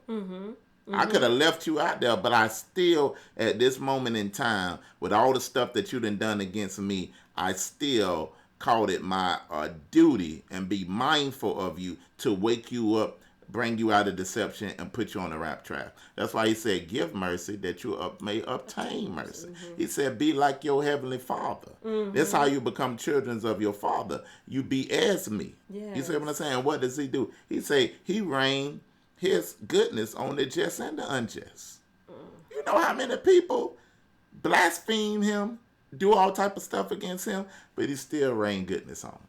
He still allow them to wake up with their health, life, and strength, be able to have health. But He said, be like your heavenly Father, because what? Day is coming. And when you know that you're a child of the King and the Most High is going to avenge you, Most High, I know that's right. He going to bust their head. He's not going to watch somebody just trample all over you. No, man. Especially not now. Not when we in this covenant and know that we return. It's happening quick now. That's right. That's why, man, it's happening so fast. You're going to be like, Most High have mercy on. I ain't know you was going to do all that. Good Lord, Moses. But I'm seeing it. I'm seeing it, man. That's why when people talk about you, when people scandalize your name, when people hurt you, just give it time. As long as you do right, He'll come in and wipe it out. The reward of the wicked. That's right. That's real talk. So let's keep going, because we ain't got through this thing hardly at all. I know, right? But can I say one more thing? See, that's what I said. See? Go ahead. You wanted me to do it? I sure did. But go ahead. I wanted to say, because there is a strong spirit of narcissism out there in the world, growing stronger. Y'all got to be careful of these people with these narcissistic spirits on them, because they are the best actors. A person with a narcissistic spirit, they are extremely good actors, and they enjoy seeing you hurt. Wow. They enjoy doing things and making you think that you did it. Exactly. Right? And that ain't the Most High. That is not the Most If High. it's husband or wife. Woo! dealing with somebody that's just dogging you like that and abusing you Singles, and dominating please. you. It's okay to be picky. Singles, please be picky because you get with it and discern. Ask the Father, most of all, give me the spirit of discernment because that spirit is a nasty one. And if you have a spouse that has a narcissistic spirit on them, the last thing you need to do is be a continuous victim and give them the pleasure of your hurt. Wow. You need to at least, for the sake of yourself and destroying that narcissistic spirit, because they gain strength off of your hurt and your weakness. So please explain that spirit. A person, a narcissist person, they you'll find they like to be the center of attention. They have to have everyone admiring them. They like to make you look like if something happens, it's your fault. It was something that you did. Because it wasn't me, and then you're this, and they're demeaning, they do all those things. They're very controlling. Never apologize. Everything is your fault. Everything is your fault. And then they, you have to be careful because, like I said, as a woman, we are nurturers, and so sometimes you got to ask the Most High to build up your mind. Okay, you got to ask Most High to build up your mind and your spirit because nothing about a woman should be weak. To where you have somebody berating you and retraining your mind to think negatively about yourself. You got to ask the Most High to help your esteem so that you're not depending on somebody else to say you're beautiful or you need to take that off because you look big as a house. And now you just, and they try to control you by first beating you down so that that's why your mind got to be in a strong place where you're not looking at somebody to say, okay, your last word of what you said to me is ultimately me. You know what I'm saying? You know that. You got to know that you're a queen, that the Most High made you the way He made you is the way He wants you to be. You are a prize. If you have a person that is constantly trying to demean you and trying to control your perspective of things and very demented on how they do things, you need to build up your spirit. Yeah. You need to get into a point of prayer where you can go to the spiritual realm and stand up to that devil. Because what they don't like to be challenged. They don't like to be challenged. They don't like for you to look like you're stronger than them. They can't handle it. So if that's that type of person that you're with that is constantly hurting you in marriage, ask the Most High to give a stand up inside of your spirit, a spirit of boldness, so that you can come against that thing, and hopefully he go on about his business. Because he gonna keep, even after you seek the Most High for freedom, that spirit wants to continue to attack you so that you can stay weak. So that just came to my mind, because if you're in marriage and you're constantly being hurt, it might be that kind of spirit because they love seeing you hurt because they can control you better. And I'm gonna tell you the truth, we don't like to see divorce, but I done seen it now where the Most High, because of the time He moved people out of the way. Sick. Go ahead. I done seen Him move people out of the way and bring a new person in where these people are happy and both of them walking in covenant, because the Most High didn't originate that marriage that you was in anyway. I done seen the Most High do it, so it just, like I said, the Most High, He'll be the one that judged the adulterer and the fornicators, but we'll do a teaching on marriage and divorce and remarriage one day, so we can give people some wisdom on that and insight on that, because the Most High don't want you bound all your life. To somebody that's just destroying you and don't care nothing about this awakening, don't care nothing about the spiritual growth, don't care nothing about the Most High. That's a waste of time. But let's keep going, because we ain't got we ain't got the. But you got the power though. That's right. That was important things though. So let's keep going. All right. So if you can see this, you can hold that. Okay. If you can see this, we probably need to do a teaching on abuse the way this is. All right. So those on Periscope, those on YouTube, if it ain't going right on YouTube, go to Periscope. All right, so this is what you're going to see. This is how you complete each other. This is the beauty. We talked about the image of the man and the image of the woman. This is the beauty of the makeup of the image of creation. The man is her physical strength. He's supposed to be her provider, her protector. She ought to be able to feel secure in this man's arm. He's her physical strength. But she is his inner strength, his vulnerabilities, areas that he's weak in. She surrounds those. She covers those. She's his inner strength where he can tell her things that he ain't never told nobody. Vulnerability, stuff that might have happened to him young. All this type of stuff that he might have experienced where he can get strength from this woman. And the greatest thing that this woman can protect the words that he say. He can be vulnerable with her. So he's her physical strength and she is his inner strength. He has the voice of authority, like we said, but what is his voice given for in marriage? He has a voice of authority against anything that shakes her shalom. All right. So the man is supposed to be the protector of the woman's shalom. That's your job, is to protect her shalom, where she can have confidence, she can grow, she can develop. Anything just can't come and just shake her up because she has that security factor in you. But she is, what I got down there? What do you have? She has the voice of comfort to nurture his shalom. So he ought to be able to come to her for nurturing, where he don't really just need no medicine, but she can just come and just rub his head and be that comfort and bring that shalom to him and let him know, baby, don't worry about it. That might didn't work out like you thought it was going to work out, but you still my man. You still my number one king. Yes. You still a home run hitter. It might, them folk might be getting on your nerves, but hey, you can do it. You can get it done. I'll come out there and fight him. That's shalom. I'll just play it. All right, let's get going because we got to get through this. Okay, go ahead. All right, he carries the vision. The man is the one that carries the vision, but the woman is the one that cultivates the vision. So you give her the vision, like we say of the house, like my wife was saying, that she'll take that vision and begin to cultivate it. And what she is a producer of fruit. So she'll bring fruit from the vision that you have given her. And don't get me wrong, it ain't like the man give her a vision and he goes somewhere and sit down. Right. And don't do no work and say, here, you go do it all. Go do this because I said go do this. No, you working together, but she is excited about the vision that you have given her. Let's keep going. I'm holding my peace. No, you can talk now. You definitely need to talk on this one. What's that one? What's that one? Oh, okay. What is the image of Yah needs with the one flesh? We're going over this again because faith come by hearing, y'all. That's right. We done said this before. Women, pay attention. All right. Women, pay attention. We're finna give y'all a jewel now. And men. But the men gonna hear you. The women hear me. This is what a man needs. Oh, okay. Yeah. 4 things.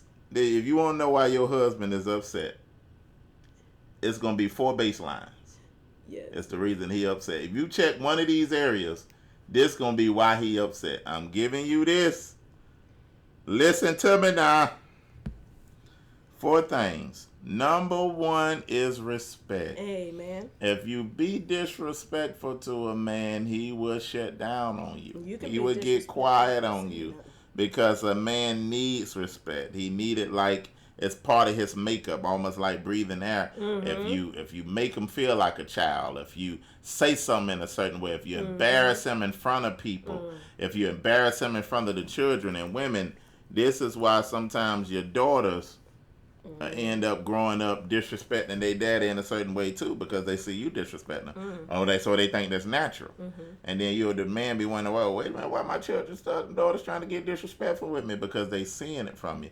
So a man got to have respect. 9 times out of 10, you check that level, that's what he upset about. That's the next thing. A man needs sex. He got to have sex, man. That's what a man needs. You can say all you want. A man got to have sex. Sometimes he just upset because he ain't had nothing in a long time. Sometimes you wonder why he just aggravated. He just run around here just aggravating and touch about everything. Just be like, come here, baby. Come on. Let me help you. Let me get that stress up off you. Yeah. You need a release. Let me let you release. Get that release out, and then you're going to go night-night and go sleep. You go to night and go to sleep, and everything gonna be good. And you gonna wake up and he ain't gonna have no problems. You know, you need to know how long your man can go. I used to say 3 days, but I can go way longer than that now. When you got children and all that type of stuff, you know, you don't want to have it, man, where you become just like crazy. Like every time you see that woman, you trying to have sex, you trying to snatch some stuff off. You ain't sensitive to her needs. You ain't caring. Time she get in the bed, you trying to just jump on and just start getting the hunching and all that type of stuff. You know, you don't do it like that because it's a way that you approach a woman to get her mind ready for sex, and then she'll give you the best of her ability, and then everybody be happy. All right, so a man I'm used to this talk, y'all. I'm just used to it now. A man needs sex. The next thing a man needs is praise and adoration. Know his praise language in the sense of knowing how he received praise. Like the Most High said that Most High put what's in him in man, right? And he put a natural ability for a woman to be a praiser. So you got to know what his love language of praise is. Just saying, even if it's baby, you look good in that. But baby, you're a strong, handsome fire. Because if you don't do it, somebody gonna do it now. If you ain't telling your husband look good, and them women out there think he cute, like, oh man, look at you today. Your sexy self, all that type of stuff. Your chocolate self, all that stuff. Yes. So you got to make sure that or just like, but baby, you so good with your hand. Love the way you just build stuff. If he's a builder, if he works with his hand, if he's a farmer, you want to be able to give him praise and just thank him for all the, just the stuff that he do. You don't want to get no attitude like, I ain't saying nothing, who he think he is. I ain't, okay. Most of the time, when a man's done slid out, it's your fault. It's a woman around here giving him some type of praise he ain't getting at the house. It's true. It's true. All right. And the last thing that a man need, we're trying to go fast, is supports of goals and dreams, the leading of Yah. When the Most High give a man a goal of a dream, a man needs support. He got to have support. What time is it? It's 10:07. Oh, we got to move. He got to have support. Now, I'm not saying, again, man is important for decision management over decision making. You have to have support, and then you have to make it realistic, because you can't come home and tell a woman that you get so excited. Oh, I seen this new area, and you know what? This new area that we can go to, and I think I've been late. I think I'm just going to quit my job, and we're going to go over there and start doing that.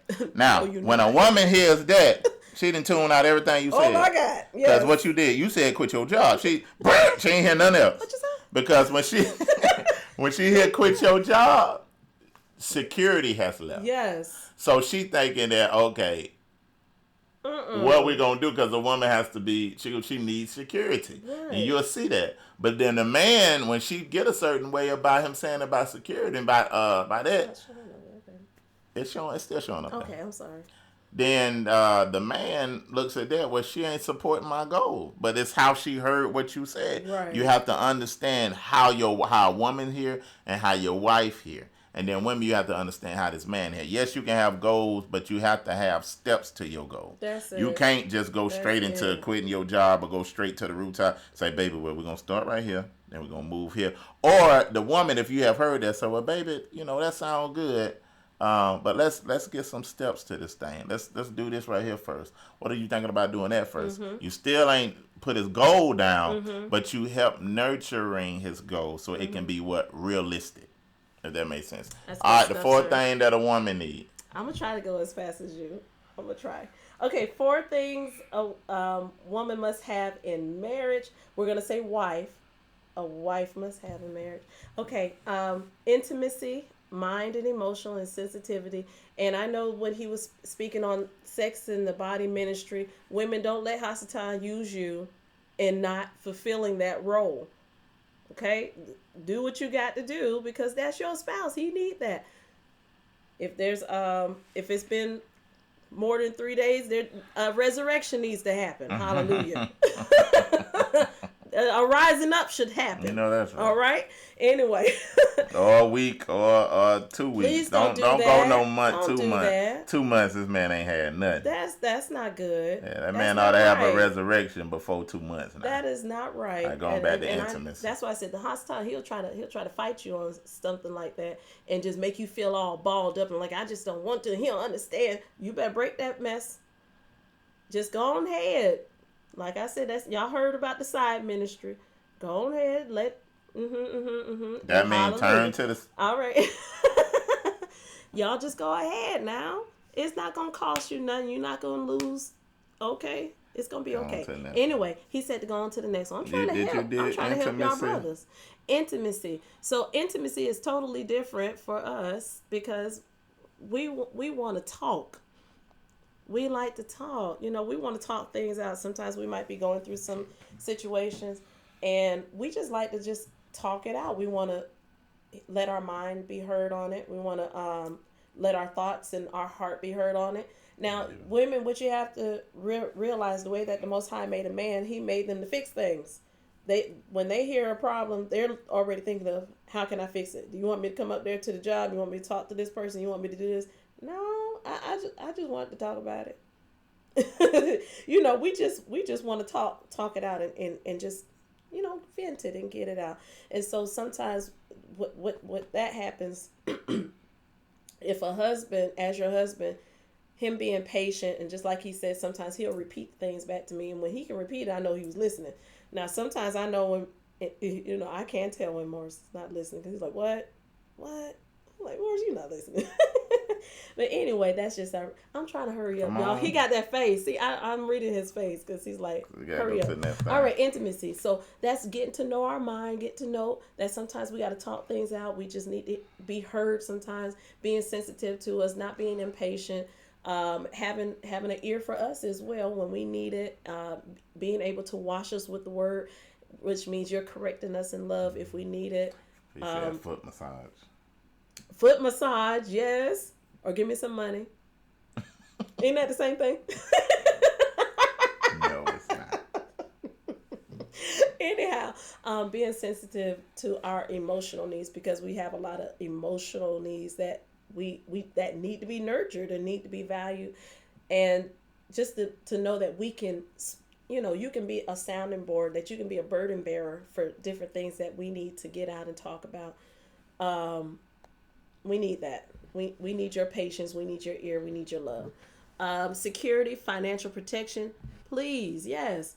Please don't tell me, you know, we just gonna live by faith and you're not gonna work no more. Don't do that. Don't do that. No. And then, you know, if both of you have a job and you know, your spouse are up and quit, it's just not going to work on a woman's psyche when we come home and you just she needs security, man. Like, what is you doing? Okay, so anyway, so we need security, even if you have trouble getting a good job, or if your business has not taken off yet, we still want to see that you are doing all that you can to make sure that we are not about to be put out the house. That's right. That security factor is so that. important. That's why the scripture says that her desire would be unto her husband, seeking what that secure. It's in her to want to be secured. Mm-hmm. So what can't happen is when you under pressure and she can't depend on you. Mm-hmm.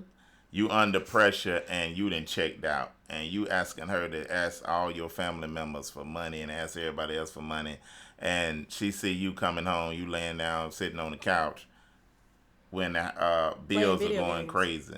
You might have lost your job, but you need to be out there every day trying to get a job. If you got to go cut grass initially, that woman need to know, I can depend on my man. My man will go pick cans up. Yes. He'll go wash cars. He'll do what he got to do, get 2 jobs, 3 jobs, because he going to get us out this hole. I can depend on him just like I'm depending on the Most High. Exactly.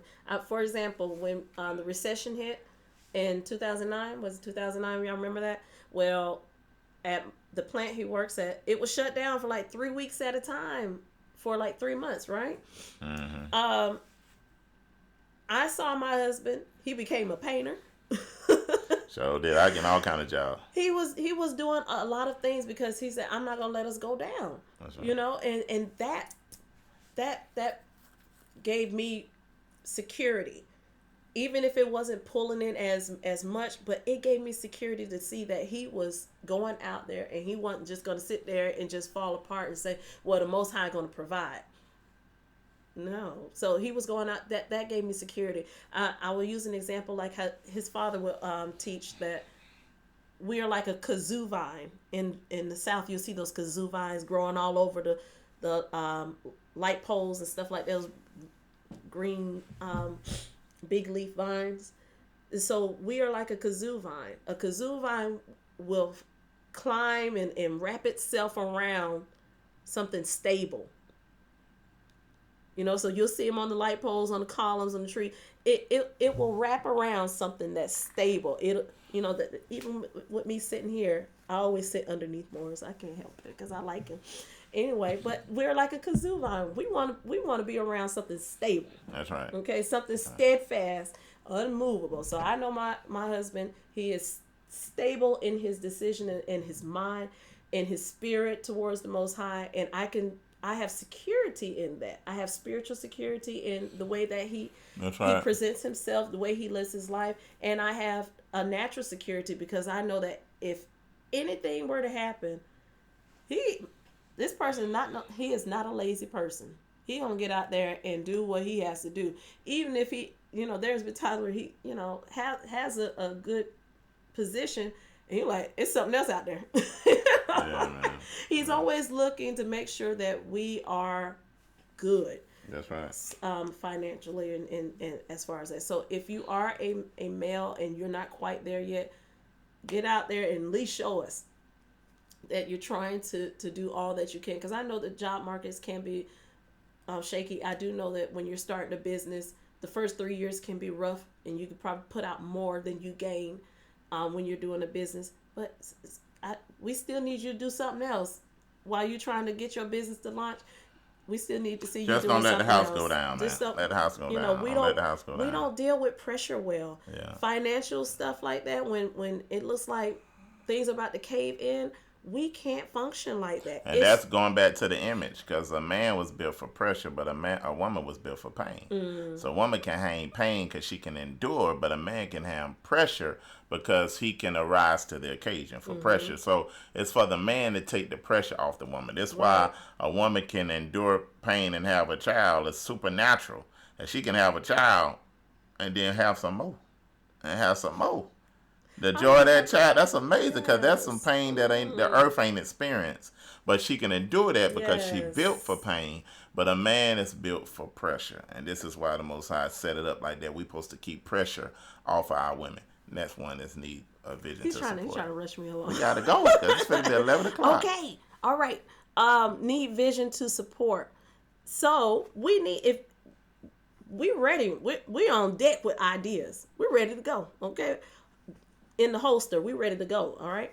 But we have to have something to support. You know, we want to help you get where you want to get, but what is the plan? What are we doing? I mean, what's our end goal? What are you trying to do? Yeah, we need something to support. So we don't mind. The Most High will endow us with ideas for days. That's right.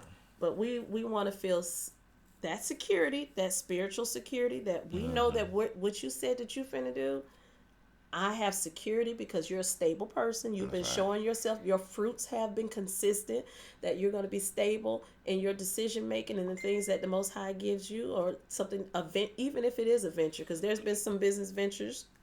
Yeah, I did everything. One work. I did the MLMs. I was Mr. MLM. Lost a lot of friends. Lost a lot of friends. I had 3 MLMs, multi-level marketing businesses going at one time. I done did it all. You know, that's why I like when people send me stuff now, like, yo, I'm not into that no more. I done did that for years. I told them, look, a lot of them, but sometimes things don't work out. But at that time, I was supporting that vision. She sure was. I was supporting every last one of them. It seemed like, you know, and I had just had a baby, and he's going to all these meetings and all this stuff.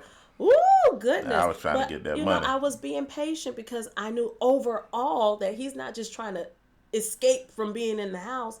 He's trying to bring in as many streams of income so that we can be okay. I see what he's trying to do. So I was not fighting him on the things that he was going into.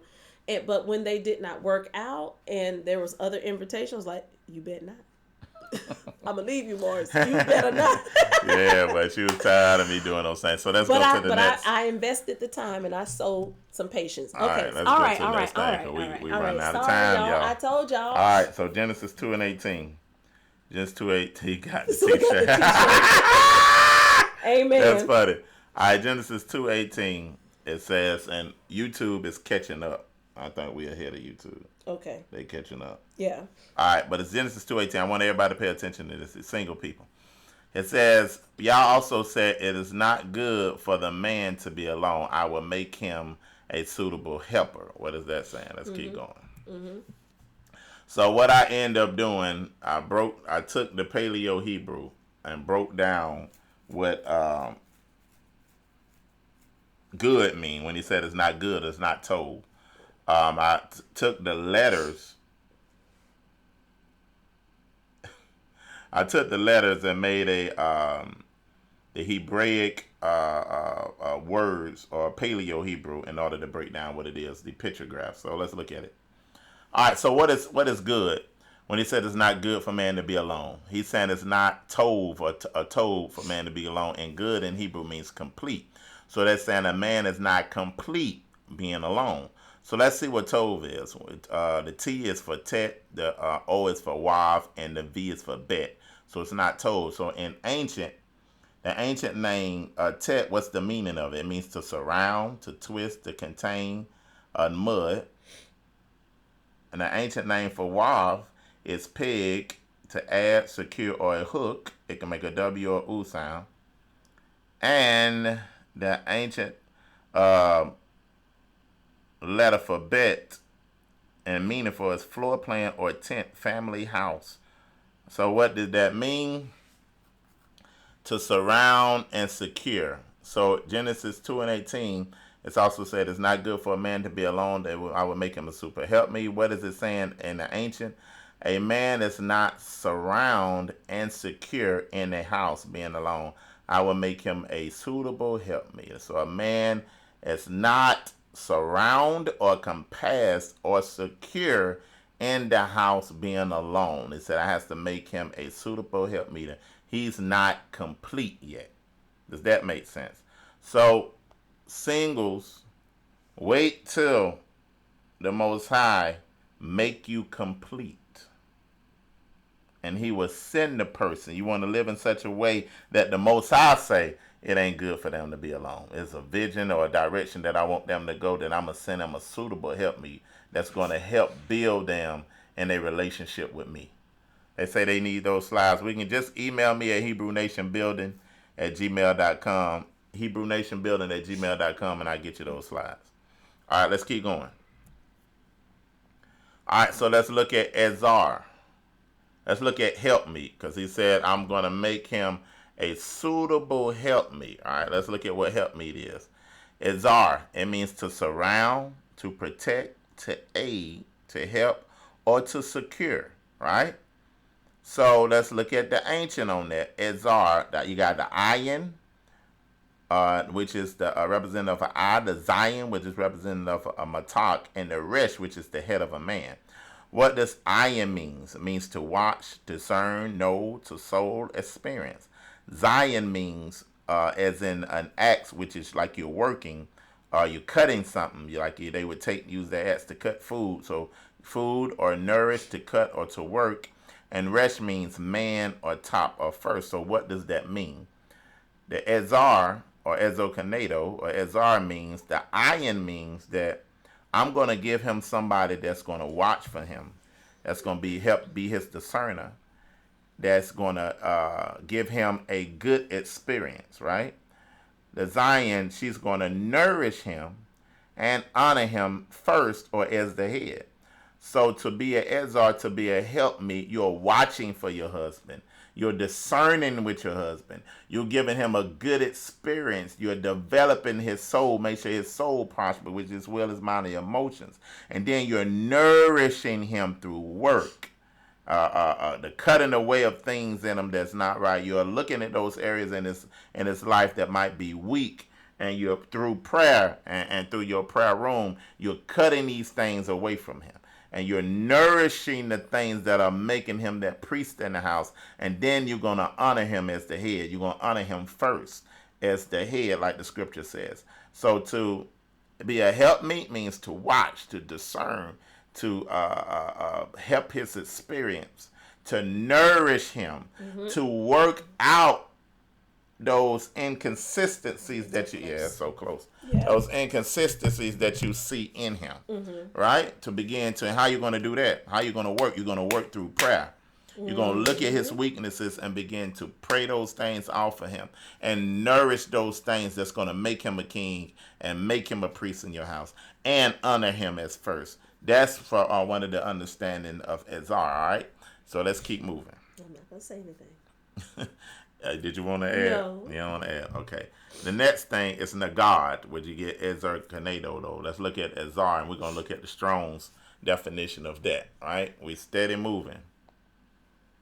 All right. Azar, which is in the lexicon, Strong's H5046. That's saying, watch what it says, in front of, straightforward, before, in sight of, in front of oneself, straightforward, before your face, in view, or purpose. So why does Nagad means straightforward before? The woman shouldn't be behind you. She shouldn't be in front of you. You should be just how you be. I'm ready. You should be straightforward in front of each other. So what is that showing? I can't see behind me, right? But she can. She can have my back to places that I'm vulnerable because we're straightforward. She can't see behind her, but I got her back. So what does that mean? She has to, I'm sorry. I have to have my full trust in her to see what I can't see. She has to have her full trust in me so she can so she can see what I can't see. Well, we're straightforward with each other. So that's the Hebrew definition of how we should be. And also straightforward is saying that we straight up with each other. Yes. We honest with each other. We don't hold back from each other. We do what we can to be naked in front of each other, not just physically naked, but to be naked with our personalities, naked with our things that have been going on in our lives, where we're just straightforward with each other. So that's the Hebrew definition of how a marriage should go: straightforward, before each other face, where you have each other back, you're a team, and you're listening to your wife. You're listening to her because what? You can't see what she can see because she's looking past you. You listen to your husband because you can't see what he can see because what? He's looking past you. So this is why you be straight up with each other and you begin to trust each other discernment. Yes. You trust each other discernment because you know it's coming from a pure place. Yes. If that makes sense. Y'all following? You want to add to it? No. Don't do that now. Don't do that. Don't do that. Say anything. You good. I'm good. That was plain. All right, she said that was plain. Straightforward. Oh, wait. I know she asked. Okay. I'm going to set the phone down. I was going to say, yeah. Because sometimes people mistake straightforward for being nasty. Oh, that's a good point. Yeah. Because I'm being straight up, I'm just going to tell you straight up. I think you're a sorry husband, and I wish I never married you. Straight up. Why would, so don't be nasty. I will do him good and not evil all the days of my life. I'm so glad I hold you said his heart in my hands. His heart doth safely trust in me. Safely. Okay? Isn't Not that scared. I felt my heart. Proverbs 31. My heart feels safe. And I'm going to tell you, that's one of the greatest things in our relationship. That I was afraid of relationships and like that because I was afraid to see what somebody was going to do with my heart. If I give them my total heart, and we got to the point where when we was dating, I could say, man, I truly trust you with my heart. I trust you with my vulnerability. And that was a big thing for me. And, you know, I can trust her. I can tell her secrets and tell her different things. And I don't have to worry about she getting mad. She getting mad and then exposing those things or saying those things. Right. Well, then I shut down and go back into a shell. Right. You know what I'm saying? So let's keep going. Heart safely, trust in you. So, yeah. All right, let's. Oh, it's 10:30. We gotta hurry up. Oh, see, I was gonna say something, but anyway, I remember that it was beautiful. All right, let's keep going. Why is this like this? What? Is that the way you was wrote it? Is this right, y'all? Are we upside down? Are we upside down? Are we good? I think that's the way you had the phone. All right, okay. He had it upside down the first time. All right, so now let's keep going. All right, so Genesis 2:23 through 25. Again, y'all, we're pulling out of the Hebraic keys of marriage in Genesis. Mm-hmm. Genesis 2:23 through 25, and it reads, "And Adam said, This is now bone of my bone and flesh of my flesh, and she shall be called woman, because she was taken out of the man." What is it saying? That the wisdom that we gain from this is that we are to be each other's completion and not competition. We should be our completer and not our competitor. Right. When Adam looked at that woman, and he had never seen nothing like that in the garden. Mm-hmm. He had seen the cows, the deers, the dinosaurs that they was in there, whatever. He'd seen all that. Yeah. But he hadn't seen them bad as a black woman, boy. The way she was built, her mountains, her valleys, her hills, and her rivers. All right, I'm sorry. I don't even know what to say. I wanna. My spirit done got up and went out the room. I wanna follow it. We are embarrassed. I'm used to this though, y'all. I just don't know when he's gonna do it. I don't see them rivers. He's so fresh. He is so fresh. He say, "Oh, that's bone of my bone right there." Now hurry it up. Go on to the lesson. Okay. He said, "That's bone of my bone and flesh of my flesh." But what I'm getting at is we ought to be. It should fit like a glove. It should be a piece of the cup. It should be where we complete each other. The worst thing you can do when you competing with your wife. Yes. Competing with your husband. You in ministry and saying, now you're trying to make him look bad. Oh, let me give you the Hebrew on what you was trying to teach. Or let me show you how to really take a crowd. Let me show you how to really sing. If both of y'all can sing, then y'all competing with each other. It should fit like a glove. Areas that you're weak in, man, she's gonna be strong in. That ain't something that you to get mad about. But her strengths, if your weakness, and then your weaknesses is her strength. Areas that she is weak in, you're gonna be strong in, and y'all gonna complete each other. Where you don't make it a competition, because in the end, how can you compete with yourself? Hey. If the two became one and the two became one flesh, how can you be a competitor with yourself? That's good. She's you. The same thing with you growing spiritually, man. You can't develop yourself and say that you way more spiritual than your wife, and you ain't worried about your wife because your wife ain't spiritual, your husband ain't spiritual. When you look at it, how you can't be more spiritual than yourself. That's why I never tell my wife that I'm way more spiritual than her, because we one flesh. As I grow in spirit, she grows in spirit. And it's crazy because it's also like, the Most High don't give you an opportunity to just get ready. It's just if it's going up, you coming up now. You gonna come on up there. You gonna come on up there. So I realized that I can't make her feel less spiritual, even if I find myself reading more to her. I might find myself praying, but you might think you praying more than her, but you might not be.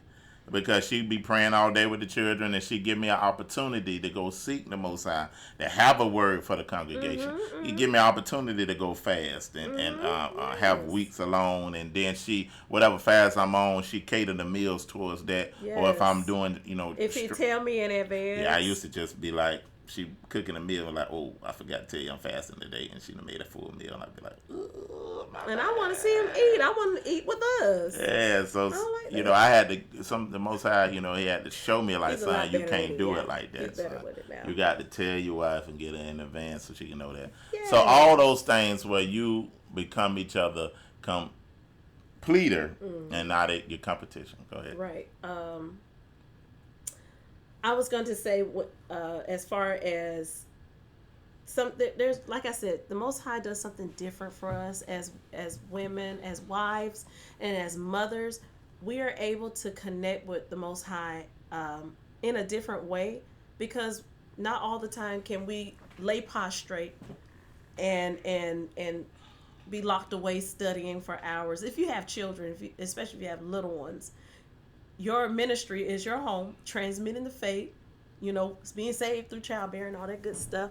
So there's just a different way that he still allows us to minister to him while we're you know, might be, you know, doing things around the house or maintaining something or doing something, you know, with the children. We're still praying, we're driving, we're praying, we're shopping, we're praying, we're talking and ministering to the Most High. So there's just a different way that we can connect and still be in connection with the Most High. And when it comes to my spouse, now the enemy used to try to fight me about certain things like that when he first, especially when we first got married, and the Most High was just elevating him in ministry and things like that. And I was like, I wasn't trying to do all that, you know. I wasn't trying to go there. I was just trying to be married, you know.